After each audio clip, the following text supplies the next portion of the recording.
So we have officially finished the canoe. I'll give you guys a quick look and run through of this thing. So here it is. So this is the back, obviously. So starting from the back, made this custom trolling motor mount, which we'll go show you guys the trolling motor here in a minute. Picked up the wheels from Academy Sports just to haul this thing. It's a little heavier than I expected. It probably is weighing in right now like, I would say 140 if I had to guess. And then you look down here, we made our brackets, which again are not professionally made or anything. It's very rough. So we made 4, so it's gonna be 1, 2, and there's gonna be 2 down there. You can't see because that is actually where our storage hatch is, which is right there. And again, this is, I think it's a 20-gallon tote, I think. I believe this is a 20-gallon tote. It can hold, like, I would say probably like 6 post-fly boxes, just to give you like a size reference. We still have to just add some foam over here. I'm just gonna put like so when I am fishing, like the flies I'm not using, I'm probably put those like right over here. Just, you know, why not? And when that closes, it's not the tightest seal or anything in the world, but gets the job done. Well, it's actually here. Now let's try it. She's temperamental. Why not? And then up here, it's just the same stock stuff. And then you'll notice these are actually the rod holders, which run all the way down here.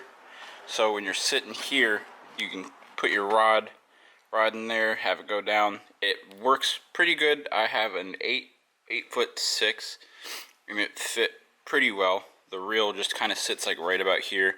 Stays pretty well, but other than that, it's pretty nice. I'll go show you guys the trolling motor that we picked up for $200 on Craigslist.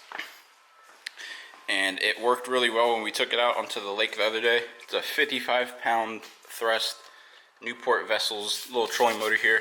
Worked really well. The 5th gear on this thing, I mean, it goes. it's a real, just, it's for $200, it's really good. We got obviously the trolling motor, and then this extends out to like about, I'd say like right here, which we might need in the future. But other than that, that was $200. And then the canoe itself was obviously $300. We already told you guys that. The wheels were, I think, like 40. And I'd say like roughly all the wood was probably like, I'd say 60. So we're not really even touching the price of a canoe here or anything else that would, it's like I was saying, we're not really even touching the price of like a canoe or anything else that would be like in the same category as this. So overall, it's pretty cheap. It worked really well the other day. The paint, so I literally just spray painted it, and it's kind of coming off, but I actually kind of like how it looks. I don't know why, but it just looks really, I kind of like how it's like the blues on top and then the red's kind of breaking through. So over time, I'm kind of interested to see what it'll turn out as. But we obviously just left the bottom, couldn't really reach that, so we just did, you know, just red, white, and blue. Why not? Looks pretty cool. And the last thing I forgot to mention was all of this that you see right here is literally just like EVA foam that you would pick up from like a Joann's Fabrics or a Michael's. I'm pretty sure we got this from Michael's. It's not that expensive. It was probably, I think, like 10 or 12 bucks for like an entire like sheet. I think it's like a 6x2 sheet, 6 foot by 2 sheet, 6 foot by 2 foot sheet, and it's really good. We got, I think it was like the 4mm. So originally we put down like a 2mm sheet, which was way too thin. I thought that was gonna be good enough. Then we went back and then got the 4mm, and then that worked really well. And then we just literally Loctited everything, which so far worked really well. We've only taken this guy out once, and like I said, it performed really well. I liked how it rode and did whatever. I really enjoyed it. I definitely think it'll be really good when we go to rivers, which is what I'm mainly interested in. I'm not really too big on fishing lakes. I know that's kind of weird, but I've just never really been into it. They're I don't know. They're too big around here in Florida. There's too many boats, jet skis. I don't even get me started on those goddamn things. Oh my god.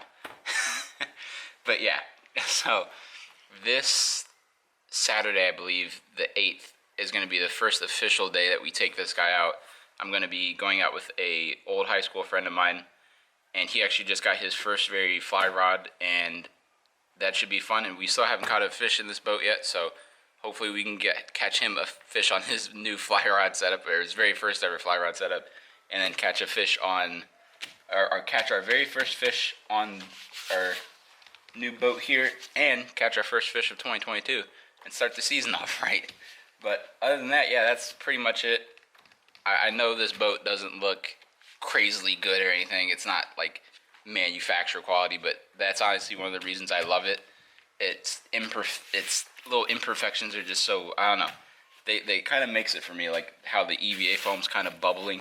It actually kind of gone down. It's actually kind of gone down a bit. But yeah, like the EVA foam's kind of bubbled up, and like, you know, you can see the little imperfections in here and whatnot, but it's cool. It gets me out into the water. We'll get on some big fish, and I'm excited. I might insert some clips of the day that we actually took this guy out, and just so you guys can see what I did. Might be a little random. It's not really going to make sense, but I'll probably insert those just to kind of show you how the boat did. And other than that, I hope you guys look forward to what this is going to bring us in 2022. I'm looking forward to 2022, and it should be a really good year. Catch you guys next time.